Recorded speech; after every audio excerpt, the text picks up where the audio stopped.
今天视频的背景是不是有点变化？这是今天花了有小半天的时间，把家里面阳台的那些已经基本上生锈烂的架子，又喷了喷漆，装在后面。这样看起来，我拍视频的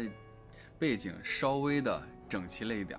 等到有一天后面的花盆里的草莓开花结果了，相对来说会更好看一些。今天先浅显的谈一谈施肥的问题。关于草莓的施肥，我觉得有3种情况。一种情况是直接施了基肥，也就是底肥，后期不再施肥。还有一种情况就是前期什么肥也不施，后期慢慢的来根据情况施肥。那么折中的一种情况就是前期施一点底肥，后期的根据长势再补施肥料。这3种情况目前都有人用。第一种直接施底肥不再施肥的，那就是底肥会比较壮，它基本上涵盖了草莓生长的全周期的所有元素，这样肥料大的话容易构成草莓的肥害，这个是不太建议的。第二种情况是前期土壤或者基质里面任何肥料都不施，后期根据草莓的长势和草莓的各个阶段给它予不同的营养，比如说前期在长叶子的时候主要以氮肥为主，或者是平衡肥为主，再往后的时候需要开花结果的时候就以磷钾肥、高钾肥、钙镁硼肥为主。这种是对草莓种植经验要求比较高的，因为你需要知道草莓在各个时期对肥料要求的多少，特别是基质栽培，比如说像椰糠这样的没有任何营养的基质，需要营养液或者是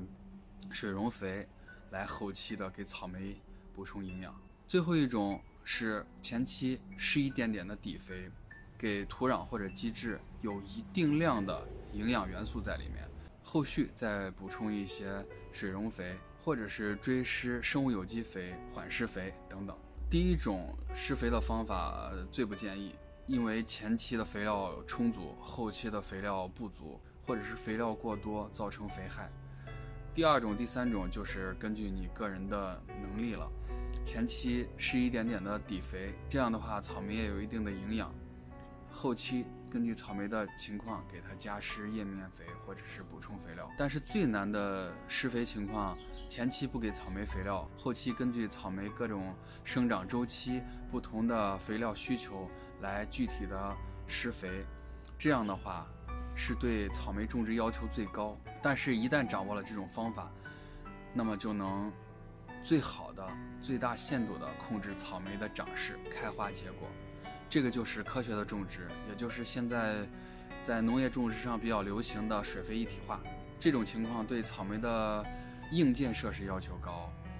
对草莓的种植技术要求也高。硬件设施会有土壤的监控呀、易肥值的监测呀、测土配方呀等等等等。在施肥的时候也要根据草莓的各种不同的周期，对草莓是一个精准的投喂，它需要什么，它需要多少，就给它什么，就给它多少。飞宇现在用的方式就是前期薄施基肥，后期给予叶面肥、平衡肥、缓施肥等等的肥料来给它作为一个补充。今天就浅显的跟大家讲草莓施肥的这3大类别，这仅仅是我个人总结的，它不代表完全正确。草莓各个周期该怎么去施肥，我将在以后的视频里面慢慢跟大家来分享。如果你喜欢草莓，如果你喜欢种草莓，请关注跟草莓死磕到底的手艺人飞宇。今天的视频就到这里。